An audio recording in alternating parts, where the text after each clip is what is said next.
Hello दोस्तों, पिछली बार episode 9 में हमने आपको स्पीति के बारे में, उसके हिडन जेम्स के बारे में बताया। एक हिडन जेम उसका था ताबो और ताबो मोनेस्ट्री। तो ताबो मोनेस्ट्री से निकलकर हमने सोचा आज हम आपको एक सीक्रेट प्लेस दिखाएं जहाँ पे मोस्टली यूट्यूबर्स नहीं जाते और ना ही किसी को लेकर जाते हैं। जैसे कि मैंने आपको बताया, आपको थंबनेल से पता चल गया होगा कि आज हम लोग एक सीक्रेट जगह जा रहे हैं जहां 99% ऑफ ट्रैवलर्स नहीं जाते। तो पिछले एपिसोड में आपने हमारे साथ ये मोनेस्ट्री एक्सप्लोर करी जो 1000 इयर्स ओल्ड थी, जिसके बारे में मैंने आपको बताया कि वहाँ जाकर एक ऐसी फीलिंग आती है जैसे आप इजिप्ट में घूम रहे हैं। मोनेस्ट्री की पूरी बिल्डिंग, स्ट्रक्चर्स सब इजिप्शियन थीम जैसे दिखते हैं।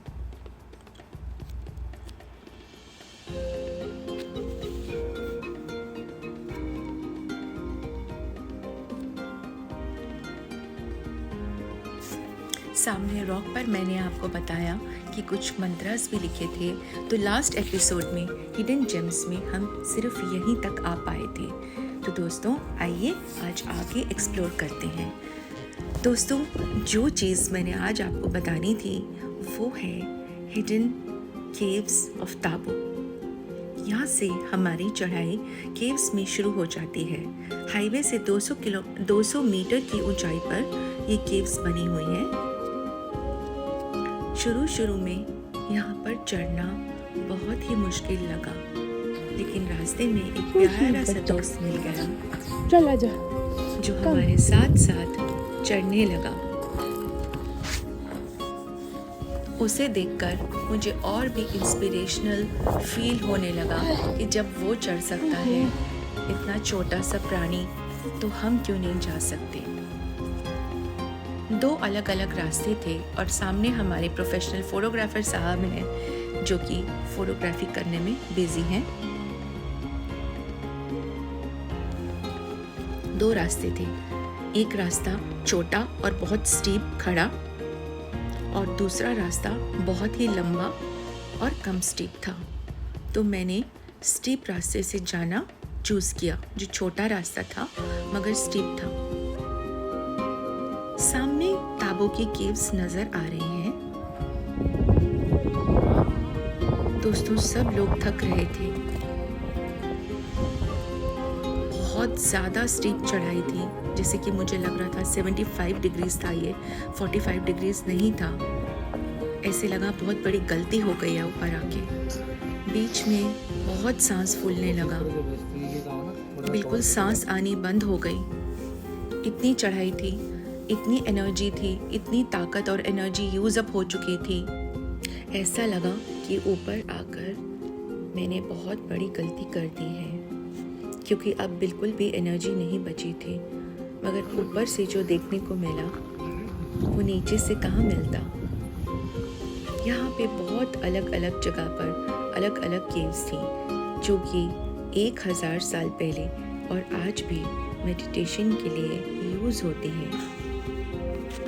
दोस्तों आप जितना ऊपर जाएंगे उतना ही शांति बढ़ती जाएगी, उतना ही पीस मिलेगा और आप फोकस कर सकते हैं मेडिटेशन पर। इन केव्स के दरवाजे बहुत बहुत छोटे होते थे 1000 वर्ष पूर्व, ताकि इनके अंदर मेडिटेशन करते हुए लामास और साधुस को ठंड और बर्फ महसूस ना हो सके। छत में ऊपर एक छिद्र होता था जिससे अंदर जलती हुई आग का धुआं केव से बाहर आसमान में जाता था। ऊपर केव के ऊपर की छत और फर्श खासकर बहुत मुलायम होते थे, मगर आप ये देख पा रहे होंगे कि ये नेचुरल स्ट्रक्चर्स हैं, ये मैन मेड स्ट्रक्चर्स नहीं हैं, ये earth and nature made structures हैं। इन केव्स में कुछ भी नहीं होता था, कुछ प्रोवाइड नहीं किया जाता था। आपको सिर्फ पत्थर और मिट्टी की दीवारें दिखती थी, जिससे आपका ध्यान कहीं भी और ना जाए और आप फोकस कर सकें मेडिटेशन और सेल्फ बिल्डिंग की तरफ।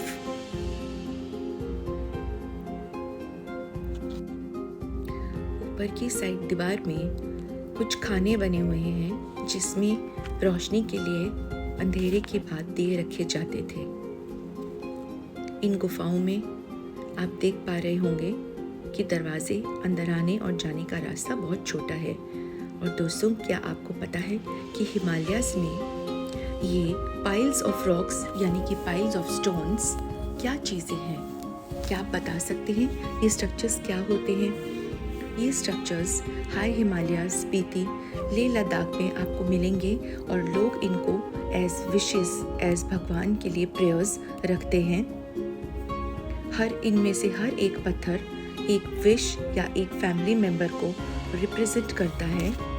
ऐसा माना भी जाता है कि ये एक के ऊपर एक पत्थर रखना एक गेस्चर है भगवान से अच्छा फॉर्च्यून मांगने का। लेकिन दोस्तों, बहुत सारी कंट्रीज और उनके लॉज क्या बोलते हैं कि ये जो स्ट्रक्चर्स हैं ये मैन मेड स्ट्रक्चर्स हैं, आर्टिफिशियल स्ट्रक्चर्स हैं। हमें इनको नहीं बनाना चाहिए क्योंकि इनके बनाने से कीड़े मकोड़े और बाकी लिविंग जीव जंतुओं के हैबिटेट को नुकसान पहुंचता है। यानी कि इन पत्थरों को हटाने से जीव जंतुओं के घर को डिस्ट्रक्शन हो जाती है और उनके घर डिस्ट्रॉय हो जाते हैं। तो दोस्तों, जो ऊपर से दिख सकता था हमें, वो नीचे से नहीं दिख सकता, और जो नीचे से दिख सकता है वो माउंटेन्स का सीन हमें ऊपर से नहीं दिख सकता था। दोस्तों, ऊपर आकर बहुत सुकून महसूस हुआ। बहुत मीलों दूर तक हम साफ सुथरे पहाड़, बर्फ से ढकी श्रृंखलाओं को देख पा रहे थे। अब मैं डायरेक्ट केव के अंदर जा रही हूँ। आप लोग भी मेरे साथ चलिए, आपको लेकर चलती हूँ केव के अंदर।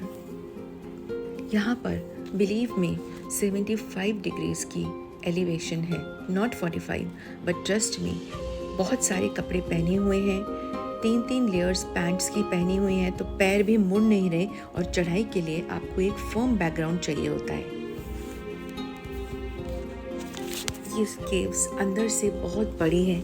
देखिए, नेचुरली इनके दरवाजे नहीं हैं और इनके पास कुछ मिट्टी के स्ट्रक्चर्स भी बने हैं। यहाँ आकर मुझे ऐसा लगा कि मैं यहाँ से वापस नहीं जाऊँ।